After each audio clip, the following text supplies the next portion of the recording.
Quand je me suis lancé il y a 10 ans, l'idée d'envisager de faire du reportage, de faire des interviews, de faire tout ça, c'était inconcevable, c'était un non-sujet pour moi, parce que c'était une question de moyens. Mais factuellement, envisager de faire du reportage ou autre, c'est venu plus tardivement et c'est quelque chose qu'on a fini par développer. Aujourd'hui, c'est vrai que je suis très fier du travail qu'on a la chance de pouvoir faire avec mon équipe, parce que il y a des millions de personnes aujourd'hui qui nous suivent sur Instagram ou sur TikTok ou même sur YouTube dans certains cas pour des formats courts. Mais on a aussi beaucoup de gens qui ont l'habitude d'écouter une interview d'une heure et demie avec un chercheur sur un sujet sur YouTube. Et au passage, c'est un élément un des enseignements pour nous assez majeur cette année. On a beaucoup fait de formats d'interviews sous forme de podcast, d'environ une heure et demie.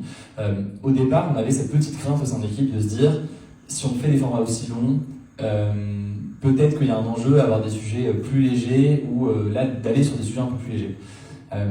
Ce qui est assez intéressant après là plus d'1 an à faire quasiment une interview par semaine et avec une grande variété d'invités, c'est que oui, les interviews pop et culturelles avec des grands noms de la musique, du sport ou autre, ça intéresse toujours et ça plaît à beaucoup de monde. Mais en fait, assez souvent, des formats d'interview avec des chercheurs, avec des experts sur certains sujets intéressent beaucoup plus et factuellement font plus de vues que certaines interviews culturelles de personnalités que tout le monde connaît.